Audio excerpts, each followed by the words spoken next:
in many Black communities. Some people have expressed frustration through calls for economic boycotts, arguing that consumers should be more intentional about where they spend their money. Now, fast forward. Some people don't care that people are boycotting these restaurants and laundromats and beauty and barber.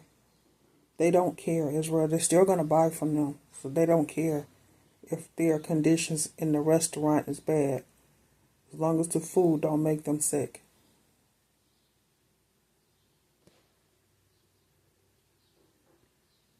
Forward to today. As those conversations continue, another issue has started gaining attention online. Reports of serious health and safety violations at certain businesses. In some cases, inspectors documented dozens of violations, raising concerns about sanitation, food handling, and overall public safety. For many people, this isn't just about one court case or one business. It's become part of a larger discussion about accountability, consumer awareness, and whether businesses are meeting the standards that customers expect when they walk through the door. And I wanted to share a video with all of the Black people who keep popping up on my timeline talking about they would not support a boycott and they're going to continue to eat their Chinese food. Y'all keep patronizing these Asian. And they show them the conditions of the stores and restaurants, that they're unhealthy because they're not good and they're not sanitized. But people still go in the restaurants and pay for their food. They know the restaurant's unclean, but that's not going to stop them. Asian businesses and the buffets and all of that, don't worry about it. After watching this, I hope your ass gets sick, real sick, because y'all some damn fools. Check this out. Well, get this. One restaurant, 110 violations. And on top of all of that, our cameras caught something disturbing on camera that even still exists in the kitchen now. In tonight's Dirty Dining, Local 10 investigator Jeff Weinstein tries to get some answers from an owner who doesn't want you to know what inspectors found recently. I don't know what this is. This is fish on the floor. We don't know if it was going to be cooked or used for sushi, but we do know it doesn't belong on a filthy, wet, greasy kitchen floor. We are in the kitchen at China Buffet at 11379 Bird Road. Inspectors recently found 110 violations here, and we saw some of the issues still exist. You have steak on the floor. Can you just take the steak off the floor? Yeah. That bin of... They have a lot of violations, 100 and some violations, but they won't shut them down, knowing that their business is unclean. Raw meat was very close to that piece of fish we found on the floor. No one could tell us what was in this sink in the dishwashing area. There are 3 full pages of violation after violation. Roaches near a sink and a food prep table. Chicken, beef, pork, ham, dumplings, all out of temperature. The dish machine was not sanitizing. Food debris, encrusted materials, mold, grease was found on almost everything from ovens to the soda guns. There was evidence of an employee smoking in a food prep area. There was an objectionable odor in the kitchen. That could be coming from this bathroom that was in the kitchen. It was full of standing water and reeked of sewage. What in the world is going on here? The owner doesn't want to talk about it. No cameras. No cameras what? So, first of all, don't touch. First of all, don't touch the camera. Don't touch the camera. Talk to the attorney. Don't touch my camera. 110 violations. And I want y'all to continue to stay on these folks' necks by calling the health department when y'all see these violations, because they trying to take out the whole damn community. An Asian content creator got on this here internet wearing what can only be described as a Black American starter kit and decided to tell Black people that our money doesn't matter. Okay. According to him, Black people need Asian-owned businesses. And people are not going to their stores and their restaurants and their nail shops and getting their food. Those who know Israel are not shopping at their stores anymore. So they're not making any money and their business is going to have to shut down. They're taking their business somewhere else. More than Asian-owned businesses need Black people. A boycott wouldn't move anything. The loss wouldn't register. Our dollars don't count. Now, this might just be me, but if I genuinely believed that somebody's money didn't matter, I don't think I'd spend my afternoon making a video about it. So naturally, I went looking at the history, because this conversation isn't really about just one video, right? The very second that black people start talking economics, where our money goes, who profits from it, who builds wealth off our communities, people get uncomfortable. That same discomfort doesn't appear when other groups do the same thing. Every immigrant community that's come to this country has done it. Jewish, Chinese, Korean, Italian, Indian, Armenian, pooling resources, building businesses, keeping their money inside their communities for as long as possible. Nobody finds that controversial, though. But what they fail to recognize is that we understood the same thing. We had to. After slavery, black communities built banks, hospitals, insurance companies, schools, newspapers, whole business districts. The Greenwood neighborhood in Tulsa, Oklahoma had 191 businesses. It had 2 schools, a hospital, and a library, all by 1921. They called it Black Wall Street. But on May 31st, 1921, a white mob attacked it. 2 days of looting, burning, and shooting. But it's us, right? We're the problem. 35 square blocks destroyed. More than 1,200 black homes, businesses, schools, and churches, y'all, burned to the ground. World War I era planes dropped bombs from the sky on the Greenwood neighborhood. The official death toll was 36. But we know the estimates were around 300 black people killed, murdered. The survivors were rounded up and held in internment camps in their own city. They were issued identification cards and couldn't leave without permission from a white supervisor. Insurance companies refused every claim. They had something called a riot clause. Not a single black resident ever received financial assistance to rebuild. So when somebody gets on the internet and tells black people that our money doesn't matter, I automatically think they're a dumbass. A racist dumbass. Corporations spend billions chasing black consumers. Political campaigns spend millions trying to reach black voters. Entire industries are built around marketing to black communities. Our money matters. It mattered enough to burn a city for it in 1921. It mattered enough to redline neighborhoods for the next 50 years. It matters enough that every quarter, somebody's profit and loss statement depends on us showing up. Apparently our money matters right up until we start talking about where we want to spend it. Then all of a sudden it doesn't. Right? Nobody's entitled to black customers. We spend our money where we want. That's how markets work. That's how capitalism works. That's how every other community inside this country operates. The fact that this becomes a controversy every time black people say it out loud tells me that this was never about money. It was about leverage. And this country has been comfortable with black spending. It's black leverage that's always made them nervous. But if you know anything about me, you know I love a good challenge. Shop black. Spend with your people. I'm going to show you better than I can tell you. We going to show you better than we can tell you. Invest in black businesses. Build the community. Y'all, we are overdue. That man took that video down quick, didn't he?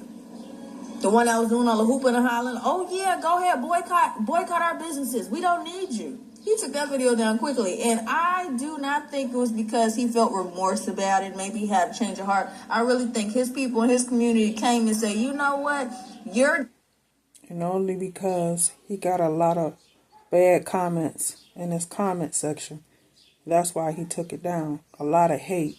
That's why he took it down, Israel.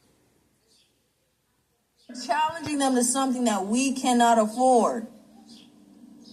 Let's be for real. That was the dumbest video he can make. The dumbest video he can make. You're going to challenge black people to stop funding your business when that's what you built your business off of, the backs of black people. The liquor stores you come and open, the smoke shops, the nail salons, the hair and beauty supply stores. What the are we talking about? The gas station, the corner stores that y'all set up in the hood. Because white people do not allow y'all to set up y'all's corner stores in their neighborhoods because they don't want a janky ass corner store. We're the only ones that accept that half rate act in the hood. And y'all becoming part of our community, we be f***ing with y'all. But then it's moments like this that let us know that people really don't like black people. Because what the f*** do you mean stop frequenting your business? Who the f*** is going to come into that beauty supply store and buy the lash glue, buy the tracks, buy the bundles, buy the blue magic, buy the rat tail combs, buy the bobo shoes that y'all be selling? Who's going to buy that other than us? Like I'm livid because I try to stay out of shit like that. Politics and everything. It's like it is what it is. People gonna feel how they feel. And what's crazy is we have black people in our community say, "I'm still gonna get Chinese food." Rightfully so. Do what you want to do. So the thing is, there are some who are outraged by the decisions made by the government by letting that man walk. Then there's people who are like, "I'm still cool with the Asian community." But you were going to take your ass up here on this live stream on social media, on the World Wide Web, and challenge black people not to buy from your business? It's so entitled to think that you have business outside of us. I'm sure you have other businesses, other people who come to your businesses, I'm sure. But who makes up the vast majority? What is the percentage? There's not enough white girls buying extensions to have box braids because they started with a black man. There's not enough of them. Not to keep you and your family eating. It's just all rooted in racism. Y'all really don't f with us for real. Y'all just came over here and studied the country and realized where y'all can make an easy fucking buck. Let's be real. Y'all in the hood just with the ratchets. Y'all in the hood just with the ghetto people. Y'all stay in the hood with us. From the 7 a.m. till y'all open that corner store to 12 a.m. midnight when you lock it up after you done followed everybody in that store hoping they don't steal a cheap-ass bottle of water. Y'all in the hood just with us, but y'all toot y'all nose up. Go open a liquor store in the hills. Go open a beauty supply store in the Hamptons. You can't. It's not a need for you. It's not a demand. But the one demographic of people that actually respect and come and spend money with your business, you got up here and said, y'all, man. So I found myself back in Asian people business, and this is what I found out. Oh, baby, the ban is not stopping, okay? Them Asian-owned nail salons, the chairs are empty. It's summertime. That's where they supposed to get the most business. Pedicure season, baby. They have no clients. Now they all on the internet crying about how their salons are empty and how nobody's getting their nails done, nobody's supporting these businesses, and how it's racist and everybody's anti-Asian. But let me explain something to y'all, okay? I want to make sure that I'm 110% clear, so that way I'm going to talk real slow so that way y'all understand me, okay? Because I understand that comprehension is not a skill that everybody has. People do not want to support your business, not because they don't like Asian people and they're anti-Asian. They don't want to support your business because they're tired of being racially profiled as soon as they walk into the door. All right? They're tired of feeling like that every time they go into y'all salons and, go to y'all hair supply stores, you're following them around and, you laughing and joking and talking in different languages and Vietnamese or whatever the language y'all are speaking. They don't feel welcome. That's why they don't want to support your business. This whole situation with Cyrus was the straw that broke the camel's back. It was already coming. Like I said, I'm going to speak real slow so that way everybody understand what it is that I'm saying, okay? So, for you to try to shift the blame and say, well, don't buy nothing from China, and that means that y'all need to just start growing y'all hair and stop buying their wigs and weaves from China, and whoop, whoop, whoop. How are you claiming that someone is being racist to you when you are being microaggressive all in the same breath, okay? It's like you don't know if you want to be the victim or the villain in this origin story. And the problem is that y'all want that proximity to whiteness. But let me explain something to you. Unless your skin is pale white and you are white, you will never be white, okay? Baby, they don't look at you as one of them. You are still a minority. You are still a person of color. And the fact that you use that as a pedestal to put yourself above other people of color because your skin's just a tiny bit lighter is a problem. It's deep in y'all community, and that's something that y'all need to work on. But all this crying on the internet, it need to stop because we don't give a Who's so mad at me about my boycott Asian businesses take, so I'm going to double down and say the exact same thing that I said at the end of the video right now, because I know people don't make it to the end of the video. The black community should not be engaging with anyone who sees us, our community, our children as threats, even in the slightest bits, and anyone who sees black people as a stepping stone or a road bump to their own success. Point blank, period. But if you're seeking to send a message to the collective Asian community, there is no Asian community. We only think that because of white people. I'm not about to buy into some white people bullshit. I'll never be opposed to supporting black businesses. There just is no Asian community. That shit doesn't exist. The world is anti-black, and the only people we got are us. Make your browser fast. Make your browser safe. Make your browser. Hey y'all, Miss B back again at another beauty supply store. And listen, I'm seeing all these sales. I saw 50% off, 75% off. And why is that? Because we are not up in there, y'all. I walked through this gigantic beauty supply store and the aisles were empty on a Saturday. We are doing it, y'all. Now, one thing I did notice though is that I saw a few black men in this store, which I was surprised by, but I know that y'all need your wave caps and your wave brushes and your clippers and all of that. I would only ask, please, let's all lock in. There are black-owned beauty supply stores in most areas. So, guys, let's get on this. I know that y'all were concerned about whether or not the women were going to follow through, and we are following through, y'all. So we need everybody to lock into this transfer of wealth, this blackout. We got this, y'all. We are doing it, and we need to do it together. So I love y'all. We are doing this thing, and I'm so proud. As we wrap up this video, I think the biggest takeaway from all of this is that every community has to make decisions about where it puts its time, energy, and money. For a lot of people watching, the conversations surrounding the Cyrus Carmack Belton case have sparked deeper questions about justice, accountability, and what real community empowerment looks like. One thing that I believe is long overdue is a strong... When he made his video and said what he said on the website, on the internet, Israel, is when people stop going to his businesses, buying things from their restaurants and nail shops. People just didn't want to do it anymore because they were mad at what he said.